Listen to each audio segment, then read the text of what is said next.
This is Modern Persian Food, a culinary podcast for today's food enthusiast. We talk about classic Persian flavors, modern recipes, and embracing culture and identity through food. I'm Bita. And I'm also Bita. Welcome to our show.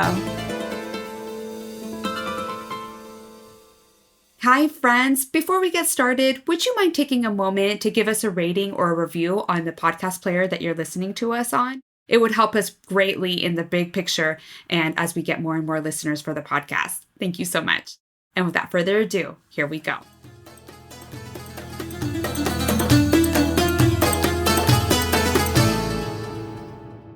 Hi, everybody. Welcome to episode number 102 of the Modern Persian Food Podcast. I am here with my co-host Bita, and we have a special guest here today, Payam Banifaz. He is a hilarious actor and comedian. You may know him from his hilarious videos on Instagram, which have resonated really close to home for me, and I'm sure a lot of other Persian Americans and people who can relate to having a cross-cultural family. So Payam Jun, thank you so much for joining us here today. Thank you for having me. It's great to be here. Thank you so much. Awesome. Hey, Bita Jun, how's it going? Hi, I'm doing great. I want to know, Payam Jun, are you comfortable with me calling you that? Sure. Should I call you Payam Jun? No, Payam Jun is great. Yeah, Payam Jun is great.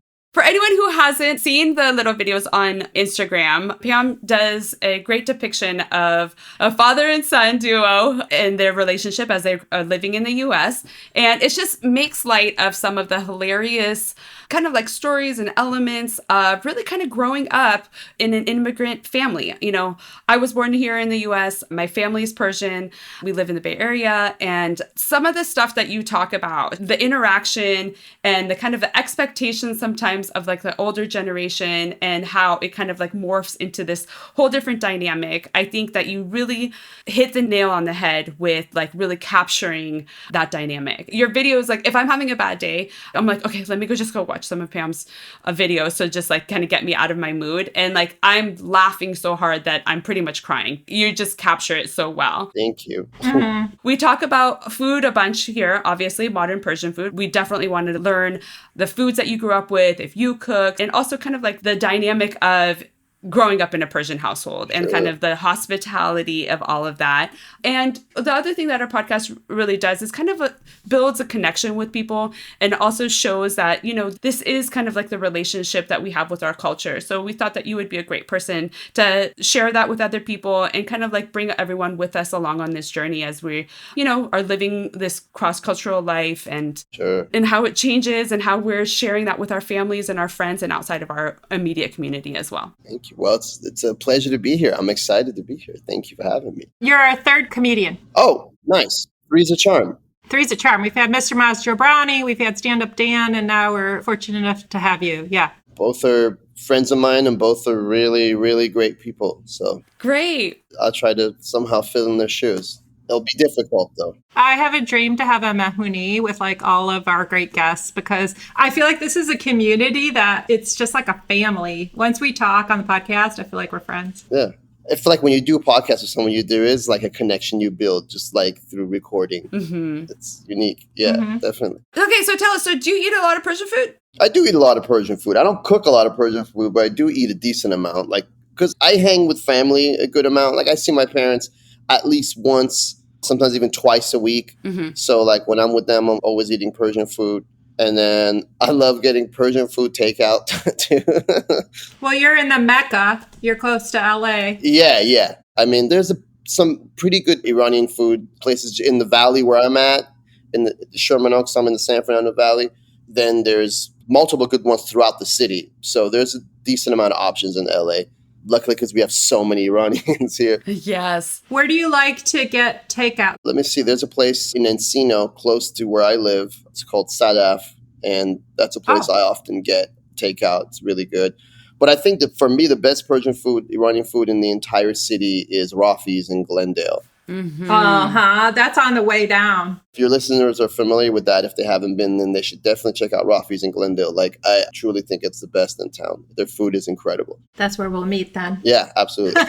Yeah, exactly. Yeah, it's a perfect meeting spot. We've talked about doing a little Persian food tour down in LA where there's so many Persian options to just kind of do a little crawl. You've got to visit Raffi's. You have to. Please. I'm begging you. Yes, I can't wait. So what's your favorite, like, khoresh or something that Maman June makes? My favorite khoresh. Let me see. Do you like the sours? Do you like the sweets, like the fesanjoon? Or you like the ghormeh sabzi, the iconic? I'm more of a ghormeh sabzi person than fesanjoon for sure. I don't love the sweet. I don't really love the way fesanjoon looks in general. Yeah. Oh, yeah. It looks like it's sort of like a brown blob. You have to close your eyes. Yeah. It's not bad. It doesn't taste bad at all. It's just like the sweet is not my deal. It's not my jam. Gotcha. I will also say, I might get some heat from this, but my mom a lot of times, or like family members in general, will make ghormeh sabzi with chicken rather than beef. Yeah. Yeah. Our family does that too. Yeah, okay. Yeah, just so that like we don't eat as much red meat. So I think a lot of the traditionally red meat dishes, like lubia polo, like it's always with like red meat, but members of my family make it with chicken too. Yeah, I have it with chicken on my recipe site. I make it that way too. Okay, great. Yeah. Okay, so it makes sense, yeah. Yeah, that makes us modern, like healthy and modern day. I want to cut down on red meat, more plant-based. And all us Persians have cholesterol problems, so like the less red meat, the better. I like the way it tastes with chicken. I think some people say like, oh, it's got to be with red meat because red meat is more flavorful. But like, I like it with chicken. I don't know. Yeah. Yeah, as long as you get like the spices right and everything else is there, and then you get used to it too. Yeah. I think I got used to it. And that's something that we kind of talk about. It's like, we respect the classic recipes, but we also kind of like modify it to like fit our lifestyles too. So if it's going to be like, with this example is using chicken, but sometimes we just omit meat entirely in a dish or do like a plant-based meat. So we cover the gamut of like being your own chef really and just using whatever ingredients that you really want to. You don't have to have, in this case, like the red meat for lubia polo. That's interesting. I never thought of it. I've never had Persian food with like non-meat meat, like substitute meat. Oh, yeah. Lubia polo is actually a great candidate for that. Like the meat crumble, like the tofu crumbles and things like that. Put it with like, by the time you add like the tomato paste and like all the seasoning and stuff, you really can't even tell. That's a great idea. Yeah. You're going to be hungry, by the way, at the end of this. You're going to need to run over to Raffi's, I think. I'll be honest, I'm already getting there. For real. I'm wearing my Make Tariq Not War t-shirt. That's what started all. Yeah, that's what it started. Yeah, and the movement. I don't know if you follow Patty Sapagnon. We've also had on the show Savage Taste, she goes by. Savage Taste, Savage Muse. And it's kind of this movement. And yeah, it's just kind of bringing us together in this community. But speaking of Tariq, what is your favorite form of Tariq, given that there's basically many forms? Oh, good question. Bread, potato, rice. There's some crazy ones out there. I think my favorite is a really nice crispy rice tahdig. And then my second favorite is the kind of like the potato tahdig style I love. Gotcha. And then the lavash sort of bread tahdig. I mean, they're all really, really good in their own ways. It's hard to compare. I would say my top favorite would just be like solid, crispy, like rice tahdig. But I'll pretty much eat any damn tahdig you give me. They're all so good. There is no bad Tariq. They're very different, and they're different from each other. It's hard to compare them. But yeah, I love the macaroni style, like Iranian, like macaroni. Oh yes, yeah. And I love that tahdig. This is like dripping with oil. Potato with the pasta. Do you like tachin? Okay, so I like my mom's tachin. I feel like she makes really good tachin in general. Oh yeah. Tachin's not one of my favorite dishes. It feels just kind of like almost like a chicken sponge cake to me in a way. Yeah, like a casserole. I call it chicken and rice casserole. Yeah. Yeah. Okay. That's maybe a more appetizing way to describe it than I just did. But sponge cake. I like it though. I'll eat it. Like most Persian food, I'll eat. Even the ones I don't really like, I'll eat. Because I feel like Iranian food is like very flavorful, but usually fairly healthy. Or like we have a lot of healthy options. I feel like tachin is not an unhealthy food. I mean, unless you can't eat carbs, I guess, then you're out of luck. Or eggs. It has a lot of eggs. Yeah, that's true. And the traditional way has a lot of butter, but yeah, it has almost all the food groups. There's not a lot of greens happening in there. Right, that's true. And then yogurt, right? It has yogurt in it. It has yogurt. Yeah. Mm-hmm. Yeah, that's right. Tadig is basically like a fried carb, so it's super yummy. So good. Mm-hmm. But it's like, at least it's lightly fried. It's not deep fried, right? I would say it's kind of like almost like on the burnt saute. Yeah. Burnt. Yeah. Toasted. Toasty, yeah. Toasted, yeah. If someone non-Persian was listening to stuff like, that doesn't sound appetizing, but believe me, folks, it's appetizing. Absolutely. The taji. Amazing. Yeah. It's the coveted what you're fighting over. It's the French fries of Persian food, really. Oh, yeah. That's a good way of putting it. It's the bottom of a pot of steamy rice. It has like the caramelized on the bottom and the crunchy rice part. So it's super delicious.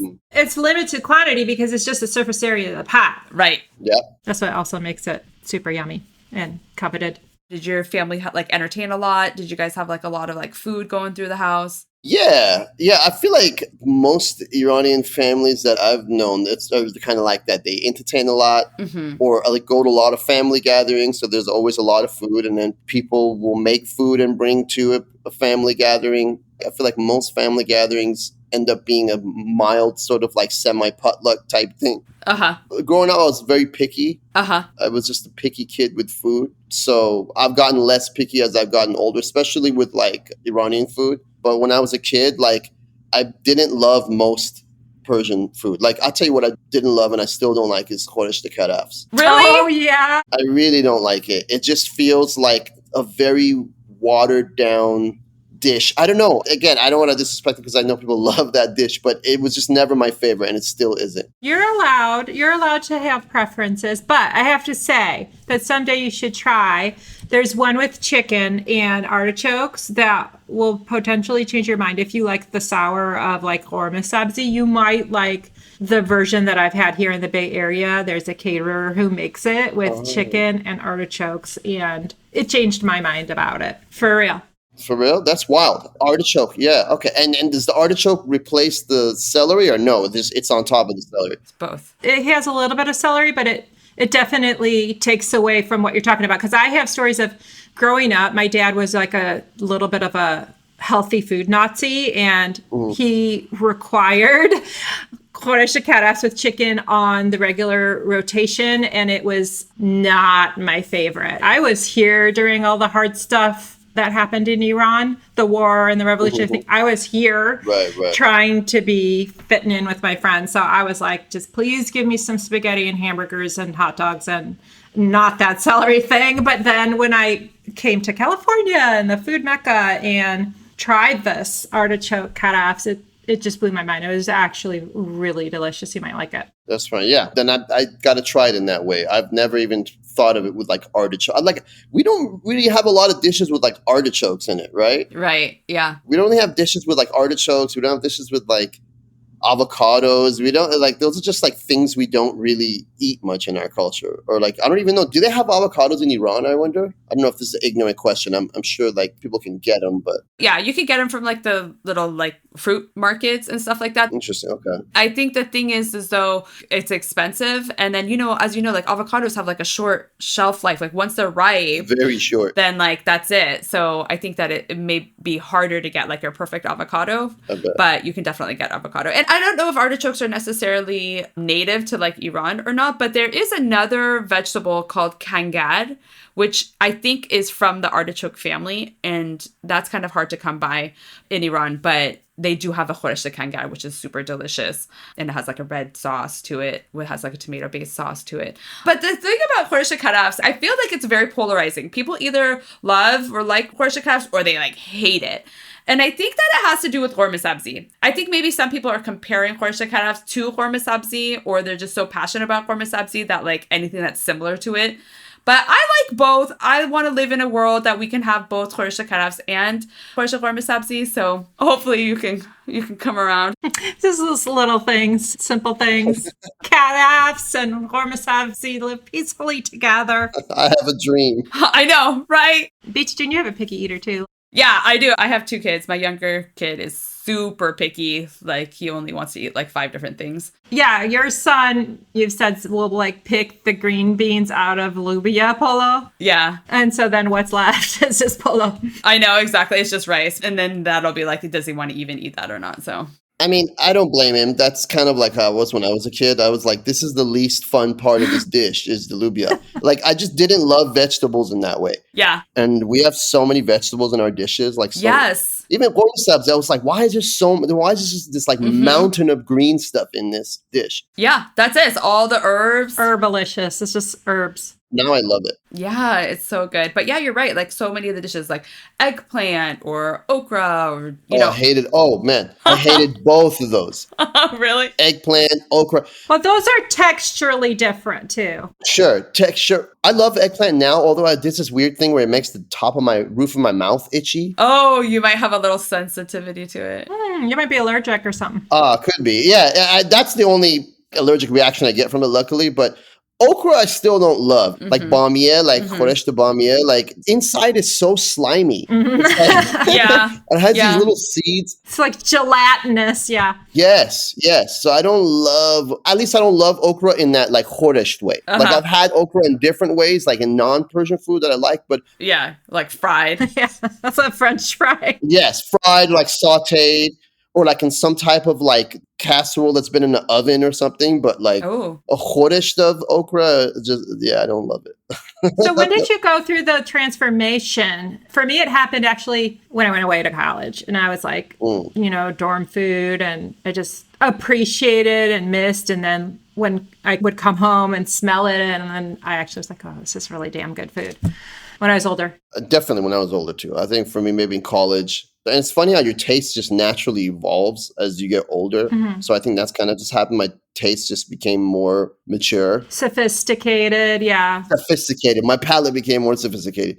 Although my palate still isn't that sophisticated, to be honest. That's fine. Yeah, but by the end of college, I was eating things that like in high school, I wouldn't want to eat. And then I guess that's the part of growing up. It's all history from there. Yeah, and it was all history from there, yeah. Do you know about the Ask the Beats segment of our show by any chance? Ask the Beats? We have listeners submit questions to us. A lot of times they're food related. A lot of times it's just like about us or, recipes or like, what our thoughts are on certain things. So yeah. So since we have you live on the show, if you'd like to ask us a question. Okay. I'll ask, how do y'all come about like doing the podcast? What I love about it is like, there are a lot of food podcasts and there's a lot of podcasts about culture. And then I know I've noticed more and more there's Iranian folks that have podcasts, but I haven't seen the podcasts that's specifically about Iranian cuisine and how that like lays into the culture. So I'm curious to like what inspired you to be like, okay, we're going to do this podcast about Persian food. That's what I love about it. It's so specific of all the food podcasts out there. We niched it down. We niched it and niched it. Y'all really niched it. Go for it, Beat to June. How do we do it? Yeah, sure. Well, we were both really passionate about food and specifically about Persian food and kind of sharing that with other people, sharing the food, sharing the recipes, and really just making Persian food accessible to people and aware of it. So you love it, you eat it, and you can make it. If you can't make it, then you can like seek out maybe a Persian restaurant and support the local Persian community that way too. We both were putting out content related to Persian food. And then, it was at the beginning of the pandemic pretty much that Bita actually approached me with the idea of starting a podcast together. And it was just such a good idea that I couldn't say no. So we set out and we started the podcast and we just aired our 100th episode. Oh, I love it. Congratulations. Yeah, thank you. So that was a big milestone for us. And we just really want to just share about Persian food, so our episodes kind of range. So we have episodes that are like recipe specific sometimes, and we have episodes that are just like ingredient specific. So like, sure. Like we'll have like a whole episode on like Persian cucumber or the greatest cucumber. Yes, exactly. Or like yogurt or eggs, we'll like build out like an episode on it, like the role that food kind of plays in Persian culture. And then some of our other episodes, we bring in special guests. We have had we said some of the comedians that we had on the show. We have like the Caspian chef. We had Nazem, who wrote a cookbook cookbook, another cookbook author slated that we have an interview with him coming up soon. So Love it. also we talk about kind of like specific things. So one guest we had, Nilu from Nilu Weddings, we talked about the food at a Persian wedding, and she officiates weddings and is a wedding planner. So we like kind of dove into weddings and what role does food have? Like, what are the things on the sofre act, the food things that are on the sofre act. Gotcha. And then the other set of episodes that we have, we call them cultural spotlights. And what that is, we like deep dive. So that was like the Persian wedding one. We have like about Nowruz. Love it. We have things on Yalda and Mehregan. And so, you know, some things we didn't know. Like I didn't really know about Mehregan or Tirgan before. And so we researched it and then shared it with everyone. And we're always looking for like a reason to celebrate. So Yeah, that's true. we're going to celebrate Yalda or whatever the case may be and kind of just share that with our listeners. It's funny. In Persian weddings, I noticed that like they never serve entrees for the meals. Like it's always just like a buffet type thing. A lot of time it is. I actually love that. Yeah, you don't like to sit down and here's your one plate. I mean, it's fine, but I love just like the big ass like buffet where you can just keep going back. I miss Persian weddings, man. I need to go to some Persian weddings. Yeah. I love everything about them. Like you get to dance before you eat. It's just like a huge party. Yeah. So we actually met through Instagram. So we're recipe people. So there's kind of two parts to our podcast. It's the food and sharing how to make something. And then there's the cultural piece. So like for myself personally, I don't really speak the language. My family immigrated here over 50 years ago. So it's like I'm the immigrant story of like, I don't fully fit in with Iranians because I don't really speak the language and I'm not sometimes American enough because I'm super brown or whatever. And so I connect through food. Like I know Persian food and that is how I connect with my culture. And I love that. But yeah, I was just joking with Beata June that let's have a party. Let's all marry each other and just have a freaking big like Persian wedding party. And we'll do it like in Orange County. I don't care where we do it. We'll do it at a hotel. Or like, let's go to one of your shows. Let's just do it. Let's have a big party. Let's just all get married. Let's all get married together. Absolutely. This is about all this love. Absolutely. But yeah, like it's an opportunity for people to really showcase Persian food and also the variety of the different foods. And also it's like, wow, the whole entertaining and hospitality element of Persian culture is like why there's so much food at a Persian wedding. You know, you have to have so much and be so abundant. It's good for the guests, definitely. I feel like the giving aspect of our culture and like sort of just being great hosts is such a cool part of our culture. I'm sure you all have seen like there's a lot of like vloggers on YouTube that just sort of go around the world and like eat different foods. And like I noticed now a bunch of them that some of the ones that I follow that I'm interested in like are all have in the last couple of years been to Iran and done like multiple videos about Iran. And like they all love the food and they all just talk about it's like it's crazy how welcoming people are. Yeah. Which is really cool, which I'm glad that other people get to see that aspect of our culture. Absolutely. I mean, like they'll invite complete strangers into their home and be like, come eat our food. Let me give you the best piece of tadik and let me like, you know, really welcome you into our home. So I think that's something that's, you know, a lot of times that people who don't know Persian culture are completely unaware of that. Yeah. And they'll be like shocked at how much to the extent that I feel like Iranians go to be great hosts and like gracious hosts. Yeah. So it's also cool because a lot of these different like programs I see on YouTube, I see food that like I think is like very regional. That so not all Iranians eat it, but specific groups in regions eat it, and that's really interesting too. Like we have so much cuisine that I have never even, let alone heard of, let alone like eaten before. By the way, speaking of regions, we might be like cousins, so we can't get married. I'm so sorry. Because I'm also from Tabriz. I listened to your interview, one of your interviews with Layla with Learning Farsi. Oh, okay, cool. Yeah. So like Tabriz is supposed to have like really good chef people. Yeah, and a delicious food. Yeah, and they have very specific stuff too. Right. Like in the north, they eat specific foods. A lot of herbs, a lot of vegetarian dishes. Fish and your favorite herbs. Yep. There's a lot of fish. And in the south of Iran is kind of like that too. Like they eat a lot of seafood, a lot of smoked flavors. it's just crazy how there's just so much different food there and from so many different regions of Iran. Right. People don't realize how big Iran is and how diverse the culture in Iran itself is. The culture and also like the terrain even and like the weather. It's like it's a big country. Yes, yes. Do you have a favorite treat, candy, dessert, Persian cookie, or like ice cream sensation? I love bamia and zubia. I think those are just such great desserts. So simple, yet delicious. I love it with tea. Let me see, what else? I like Persian ice cream, but I can't eat too much of it. I feel like more than like 3-4 spoonfuls of it, I'm just, all right, this is very heavy. It's like the only ice cream that also has just chunks of cream in it. Mm-hmm. Is it the rose water that you don't like, maybe? I don't know. I think it's the mixture of maybe because the rose water thing is, after a while, is a little overwhelming. Yeah. And then again, like just the fact that there's like literally chunks of frozen cream in it, it just gets really rich for me. Do you like faluda with the makhlout? Faluda, I don't love because of the texture-wise. Like when you're eating it and you go through the ice part of it and it gets to the actual like zereshk or like noodle part, it kind of feels a little, I don't love the texture when it gets down to that. Payam, June, where can our listeners find you? And is there anything else you want to tell us about? You know what, listeners? Don't be like me. Learn how to cook Persian food early in your life, or you'll become an adult like me, and you'll really struggle with some of the basic aspects of cooking khoresh and stuff at home. I need help, folks. I need help. Just grill some onions. That's my advice. Grill some onions. And that's it? Just go from there. Once you grill the onions, it's just going to come to you. It's just like all your ancestral cooking energy is going to come to you. Try it. I'm ready.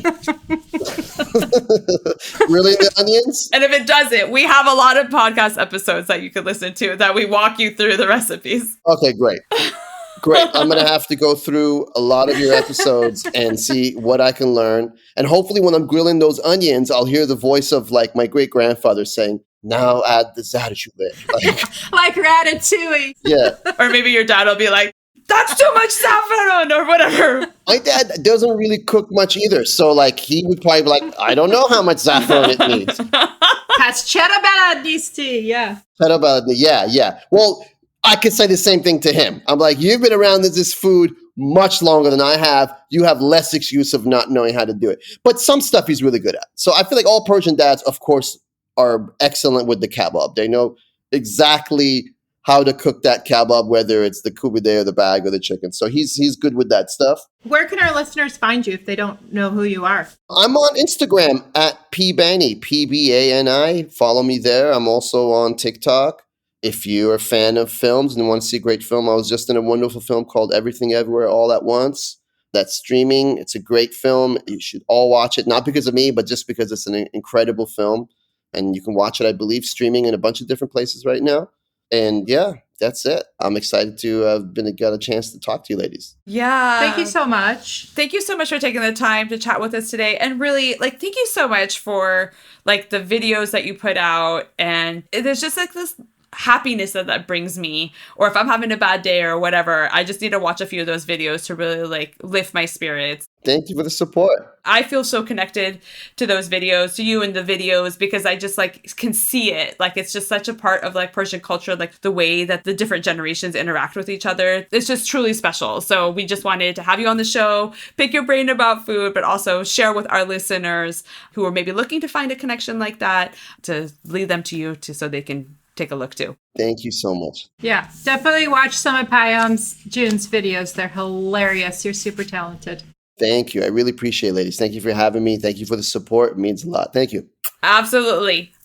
خیلی ممنون. خداحافظ. Have a great day. Absolutely. Bye-bye. Khadafiz. Thank you. Have a great one. Bye-bye. Till next time.